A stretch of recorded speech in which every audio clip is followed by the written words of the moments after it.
Assalamualaikum warahmatullahi wabarakatuh.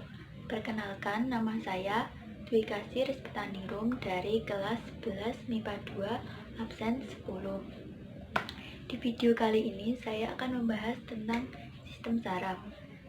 Sebelum membahas hal-hal yang lain tentang sistem saraf, kita harus tahu pengertian tentang sistem saraf. Apa sih sistem saraf itu? Jadi, sistem saraf adalah serat-serat yang menghubungkan organ-organ tubuh dengan sistem saraf pusat, yaitu otak dan tulang sumsum tulang belakang. Sistem saraf pusat juga memiliki 3 fungsi utama. Yang pertama yaitu menerima informasi berupa rangsangan dari panca indera. Yang kedua, mengolah informasi yang diterima oleh panca indera. Dan yang ketiga, memberi respon terhadap informasi yang diterima oleh panca indera kita. Hal yang pertama yang akan kita bahas yaitu mengapa sih tumbuhan tidak memiliki sel saraf seperti pada manusia. Alasan utamanya yaitu tumbuhan tidak memiliki otak, sehingga jika tumbuhan tidak memiliki otak, pastilah tidak ada saraf yang menghubungkan ke otak untuk memberikan respon. Tetapi tumbuhan memiliki rangsangan untuk merespon seperti cahaya, air, suhu, dan udara. Selanjutnya yaitu bagian-bagian dari saraf. Itu seperti ini. Bagian pertama dari saraf yaitu dendrit. Dendrit memiliki fungsi menerima impuls untuk disalurkan menuju akson. Yang kedua yaitu badan sel. Badan sel sebagai penyalur atau bisa dibilang sebagai jembatan antara dendrit menuju akson. Yang ketiga yaitu nukleus sebagai pengatur seluruh kegiatan yang ada di sistem saraf. Selanjutnya yaitu akson sebagai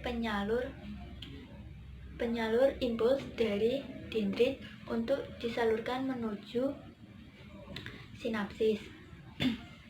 Lalu ada bagian kecil-kecil bundar yaitu sel Schwann. Sel Schwann memiliki fungsi yaitu menghasilkan selubung mielin dan sebagai cadangan makanan dari saraf. Selanjutnya yaitu selubung mielin yang memiliki fungsi untuk melindungi sel Schwann dari kebocoran. Dan bagian yang terakhir yaitu sinapsis atau kita bisa sebut sebagai terminal akson yang memiliki fungsi untuk meneruskan impuls ke saraf-saraf yang lainnya.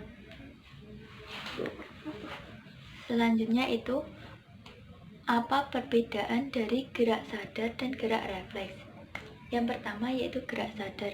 Gerak sadar yaitu gerak yang dikendalikan oleh otak. Jadi urutan rangsangan yang diterima yaitu yang pertama dari impuls yang kita terima, lalu diterima oleh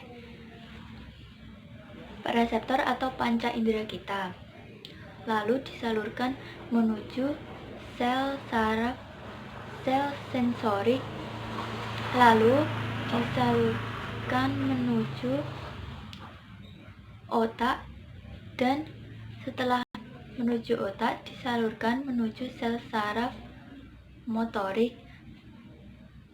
dan disalurkan lagi menuju otot. Contoh dari gerak sadar yaitu saat kita berlari, berjalan, melompat, dan hal-hal yang lainnya di bawah kesadaran kita. Selanjutnya yaitu gerak refleks. Gerak refleks yaitu gerak yang tidak dikendalikan oleh otak.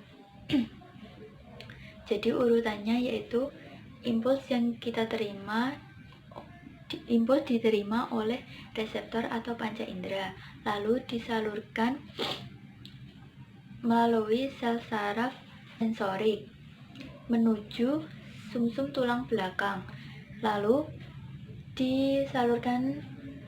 diterima oleh sel saraf motorik dan disalurkannya menuju otot untuk memberikan gerak refleks. Contoh dari gerak refleks yaitu saat tangan kita menyentuh benda panas, maka secara tidak sengaja kita akan menjauhkan tangan kita dari benda panas tersebut. Yang keempat yaitu perbedaan sistem saraf pusat dan saraf tepi. Sistem saraf pusat yaitu sistem yang mengendalikan seluruh koordinasi dari sistem saraf kita. Dan sistem saraf tepi adalah menerima rangsangan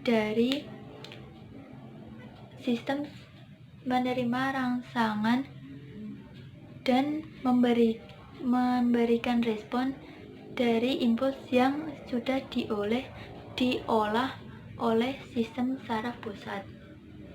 Perbedaan dari sistem saraf pusat dan sistem saraf tepi yaitu yang pertama dilihat dari komponen penyusunnya. Sistem saraf pusat disusun oleh otak, terdiri dari otak dan sumsum tulang belakang. Sedangkan sistem saraf tepi komponennya yaitu sistem saraf motorik, sistem saraf sensorik, dan sistem saraf somatik.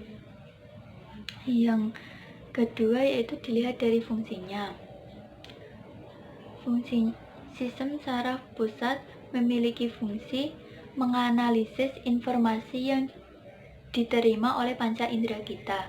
Sedangkan sistem saraf tepi yaitu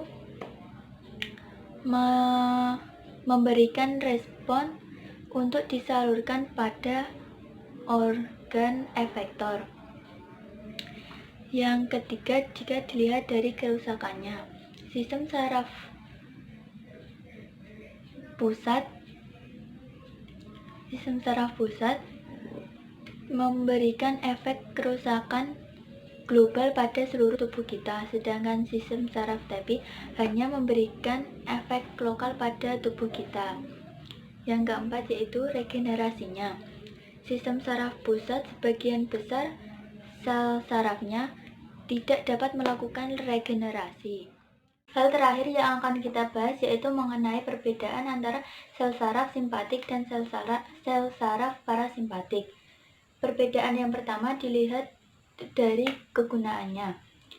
Sel saraf simpatik menyebabkan kontraksi pada organ tubuh, sedangkan sel saraf parasimpatik menyebabkan relaksasi pada organ tubuh kita. Perbedaan yang kedua yaitu asalnya. Sel saraf simpatik berasal dari sumsum bagian tengah ruas-ruas tulang belakang, sedangkan sel saraf parasimpatik berasal dari sumsum tulang leher dan sumsum ruas terbawah dari tulang belakang.